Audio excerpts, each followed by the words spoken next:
من الشيطان الرجيم بسم الله الرحمن الرحيم اللهم علمنا ما ينفعنا وانفعنا بما علمتنا إنك أنت العليم الحكيم وصلى الله على سيدنا محمد وعلى آله وصحبه وسلم أجمعين والحمد لله رب العالمين. Saya akan mengutip tentang sebuah riwayat Asbabun Nuzul dari surat An-Nisa ayat 69 yang ditulis oleh Imam Al-Wahid dalam kitabnya Asbabun Nuzul. Saya pertama kali mengetahui ini nggak lupa saya, alhamdulillah. Sejak pertama kali saya tahu saya nggak lupa. Ini adalah sebuah kisah turunnya ayat yang dikuatkan oleh hadis Sahih Bukhari dan hadis-hadis yang lain. Maknanya hampir boleh jadi mutawatir maknanya. Tapi untuk syaratnya saya belum bisa pastikan. Itu ada seorang sahabat namanya Thauban. Thauban ini suatu ketika datang kepada Nabi dalam keadaan waqad taghayyara launuh, wajahnya ini pucat. Wa nahila jismuh, tubuhnya kurus. Dan wajahnya terlihat seperti sedih. Lalu Nabi berkata, faqala Rasulullah sallallahu alaihi wasallam, "Ya Thauban, ma ghayyara launak?" Wahai Thauban, apa yang buat wajahmu itu pucat? Maka faqala ya Rasulullah, saya ini enggak sakit. Ma bi min dhurrin wala waja'in. Saya ini enggak sakit. Ghairu anni idza lam araka ishtaqtu ilaik. Saya ini enggak sakit. Wajah saya pucat, tubuh saya kurus, saya sedih, saya enggak sakit. Tapi kalau saya ini masalahnya begini. Masalahnya saya ini kalau tidak melihatmu itu saya menjadi rindu. Ishtaqtu ilaik. Wastauhashtu wahsyatan syadidah, dan saya merasa sangat tidak nyaman. Obatnya apa? Obatnya hatta alqaka, sampai aku berjumpa dan melihatmu dan bertemu denganmu. Kalau sudah rindu itu muncul di dalam diriku, tidak ada obatnya selain aku bertemu denganmu ya Rasulullah. Tapi itu masih belum bisa membuat ketakutan, kesedihan saya, kepucatan wajah saya dan kekurusan tubuh saya ini terobati. Beliau melanjutkan kalimatnya. Summa zakar, tapi saya ingat lagi. Ketika melihatmu ya Rasulullah, saya masih ingat lagi. Zakartul akhirah, dan saya itu ingat akhirat. Wa akhafu alla araka hunak, dan saya itu takut nanti ketika di akhirat tidak bisa berjumpa denganmu. Di dunia saya bisa melihatmu, saya rindu kangen, saya bisa jumpa denganmu. Di akhirat saya belum tentu saya bisa jumpa denganmu. Saya ingat di akhirat besok. Dan saya takut tidak bisa melihatmu ya Allah di akhirat besok. Li'anni a'rifu annaka turfa'u ma'an nabiyyin. Karena saya tahu engkau ini nabi, derajatnya dengan para nabi. Dan saya ini orang biasa. Kalau saya sampai rindu denganmu ya Rasulullah, bagaimana saya bisa di akhirat bisa melihatmu ya Rasulullah.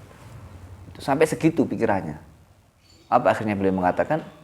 Wa in dakhaltul jannah. Tapi saya masih ingat lagi, bahasanya luar biasa ini. Kalau sudah rindu itu kalimatnya dramatis. Dan kalimatnya itu semakin dalam, semakin merasuk. Dan semakin khusus, semakin spesifik. Ingat akhirat. Lalu diangkat di posisi kenabian. Lalu masih ingat lagi. Wa in dakhaltul jannah. Dan saya meskipun masuk surga. Kuntu fi manzilatin adna min manzilatik. Saya pasti akan berada di derajat yang lebih rendah darimu ya Rasulullah. Wa illam adkhulul jannah fadzaka ahra alla araka hunak. Dan kalau saya tidak masuk surga, tentu hal itu lebih saya nggak bisa lagi berjumpa denganmu. Kesedihannya itu seperti itu. Akhirnya apa? Nah, maka gara-gara cintanya sahabat-sahabat ini turunlah firman Allah ayat 69 surat An-Nisa. Wa may yuti'illaha war rasula faulaika ma'al ladzina an'ama Allahu 'alaihim minan nabiyyin was-siddiqin wasyuhada was-shalihin. Nabiyyin was-siddiqin wasyuhada was-shalihin. Turun ayat itu. Jadi jangan khawatir wahai Thauban, kamu akan bersama denganku. Al-mar'u ma'a man ahab. Ma'a itu artinya beriringan. Kalau wa'u bisa dia dulu, dia setelahnya atau bersamaan. Tapi kalau ma'a bersama. Jadi orang-orang yang soleh itu bersama dengan para nabi. Was-siddiqin, wasyuhada, was-shalihin. Jaminan Gusti Allah. Nah, Maka dari itu mahabbah Rasulullah ini sebagai jaminan orang untuk masuk surga. Sampai ada sahabat yang namanya wa fi riwayat Nuaiman wa fi Abdullah. Itu dia itu minum khamr, seingat saya. Di Sahih Bukhari ada, Fathul Bari juga ada. Dipukul sama sahabat, dilaknat. La tal'anuhu, jangan melaknat dia. Fa inna yuhibbullah wa rasulah. Cinta Allah Rasulnya sudah jaminan surga. Tidak orang nakal, tapi nakalnya kan ya standar, ya nakal biasa. Nakal itu kan tergantung perspektif mana. Kalau orang pondok rambut gondrong sudah dikatakan nakal. Paham tak? Kopiah miring-miring nakal. Ini anak pondok begitu tok ya. Paham tak? Nek orang luar nakalnya kan beda. Nakal anak pondok hanya gitu-gitu aja. Ya kan? Lenggone kurang apik, ngono tok nakal-nakal anak pondok itu. Paham tak? Paling dingklu gak munggah-munggah sirahe. Itu nakal anak pondok sebenarnya gitu. Beda, saya bukan mengatakan suruh nakal, tidak. Jadi cinta sama Allah dan Rasulnya itu jaminan mendapat syafaat Rasulullah SAW. Dan cinta itu butuh pengorbanan dan butuh perjuangan dan butuh bukti nyata. Cinta tok nggak ada bukti ini, nggak, cinta hilang. Punya istri ya, istrimu, ayo cinta sama mas, uhibuka, I love you, macam-macam, kematian anyar. Jangan kasih nafkah kok, terus melayu istrimu itu, pulang kampung. Dijamin nih, nggak pakai insya Allah. Punya istri nggak pernah dikasih nafkah, meskipun I love you-nya berlembar-lembar kertas surat cinta sebagai bukti cintamu, hilang, diobong, pulang kampung. Jangan ngomong tok mas, yang penting kenyataan kan ngono. Paham tak? Jadi ngomong cinta-cinta itu hanya penguat saja. Tapi ya penting kita ucapkan. Tapi yang lebih penting adalah bukti nyatanya. Maka bukti kita cinta Rasulullah salah satunya yang paling mudah ini ya, selalu membaca banyak sholawat kepada baginda Muhammad SAW.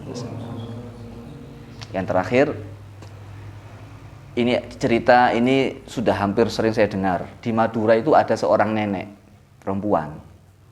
Panas-panas itu di masjid itu dia ini selalu ngambilin daun-daun yang jatuh di pelataran masjid, di teras masjid. Kan biasanya masjid kan luas latarnya itu. Nenek ini siang-siang itu ngambil satu-satu, nggak disaponi. Tapi diambil satu. Taruh di kresek, taruh di tempat sampah. Tak mirip akhirnya bingung, waduh ini wis tua, sudah sepuh, panas-panas kok ngambilin daun-daun yang jatuh ini. Akhirnya takmir sigap. Langsung dibersihkan dulu. Wah, nenek datang susah ini, waduh kenapa? Sama, kita mau membersihkan masjid pagi-pagi sudah bersih, malamnya sudah dirapikan. Bang? Karena saling berlomba-lomba untuk kebaikan kan gitu. Wow ya, jangan sampai amal baik ini diambil orang lain. Ini harus begitu. Rebutan amal baik, jangan kok kamu jangan begitu. Gitu. Akhirnya apa? Akhirnya si nenek ini menghubungi takmir sambil nangis-nangis. Waduh Pak Takmir, kenapa engkau sapu bersih nih daun-daun ini? Saya ini kasihan jenengan Bu, jenengan sudah sepuh, panas-panas, dan ini banyak daun-daunnya ini, capek nanti jenengan ini. Kita sapu, kita bersihkan. Apa katanya? Saya mohon Pak Takmir, betul-betul saya mohon. Saya begitu itu adalah karena saya ini tidak punya amal yang banyak. Saya ini nggak punya amal apa-apa, ilmu nggak punya, harta nggak punya, dan saya ini orang yang biasa-biasa awam. Dan saya ini satu daun ini saya bersolat kepada baginda Muhammad SAW. Daun ini menjadi saksi saya besok kalau saya ini banyak membaca solat kepada Rasulullah. Ini amal saya di dunia, saya nggak punya amal lain yang saya banggakan. Hanya ini amal yang saya banggakan ini, ngambilin daun ini. Maka jangan sampai dihapus, dibalangi saya berbuat baik. Dan jangan sampai ceritakan orang lain kecuali saya setelah meninggal dunia. Akhirnya takmir nggak boleh nyapu. Akhirnya setiap hari siang tetap ngambil. Wah, ini bukti cintanya, Rek. Satu daun, satu sholawat, satu daun, satu sholawat. Bukti cinta mahabbah kepada Rasulullah SAW. Saya melihat, nggak tahu ini pendapat tidak di Facebook, itu ada namanya Mbah Kasdi apa siapa itu. Kalau setiap hari apa setiap maulid itu membaca sholawat 200.000, apa 16.000. Itu nggak pakai tasbih, Rek. Pakai batu 2 ember, kerikil kecil-kecil itu loh. Muhammad, dihitung. Pakai batu. Kalau orang dulu pakai jagung. wiridannya. Kalau tasbih kan sebentar bisa merotoli lama-lama itu. Karena dia terlalu sedikit atau bingung milihnya dipakai batu. Atau mungkin dia nyaman seperti itu. 2 ember batu disiapkan untuk wiridannya. Oleh karena itu masing-masing dari kita harus punya bukti mahabbah kepada Rasulullah sallallahu alaihi wasallam. Ya minimal yang paling rendah, yang paling mudah ya, bukan berarti apa? Memperbanyak selalu membaca sholawat kepada baginda Muhammad sallallahu alaihi wasallam. Saya ingin membacakan sebuah syair. Adimis sholata 'ala rasuli musallama atau muslima wa mubaraka ba'da salami mu'azzima. Langgengkanlah membaca sholawat atas baginda dengan hati yang penuh dengan kepasaran kepada Allah dan penuh dengan keberkahan setelah salam dengan hati yang mengagumkan. Wa bijahiha kullul hawaiji tuqda wa tuyassarul arzaqu wa tughnil mu'dima. Dengan berkah sholawat semua hajat akan dicukupi oleh Allah dan rezeki akan dimudahkan dan orang-orang yang punya uang akan dikayakan oleh Allah. Wa tuzilu asyraran wa takshifu kurbatan wa tunawwirul absara min zulamil ama. Membaca sholawat akan menghilangkan beberapa kejelekan dan akan menghilangkan beberapa kesusahan dan akan menerangi mata batin dari gelapnya kebutaan. Indal mamati yanalu husna khitamin wa yamutu sahibuha hanifan muslima. Ketika meninggal dunia, dia akan memperoleh husnul khotimah dan orang yang meninggal tersebut dalam keadaan dijamin Allah dalam keadaan iman Islam kepada Allah Subhanahu wa taala. Ya, jadi perbanyak baca